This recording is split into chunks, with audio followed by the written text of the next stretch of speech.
দিল্লির যন্তর মন্তরে আবারও এক বিষাদ ও অভাবনীয় আন্দোলনের সূচনা হয়েছে এবং সেই আন্দোলনের মূল কেন্দ্রবিন্দু ও স্লোগান হলো ইউজিসি রোল ব্যাক বা ইউজিসির নতুন নিয়ম অবিলম্বে প্রত্যাহার করার দাবি।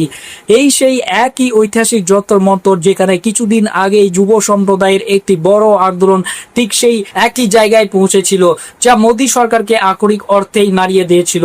আর এবার 21 আগস্টের এই নতুন ছবি আমাদের সামনে উঠে এসেছে, যেখানে যন্তর মন্তরের আকাশ বাতাস কেবল ইউজিসি রোল ব্যাক এই গগনভেদী স্লোগানে কিন্তু মুখরিত হচ্ছে।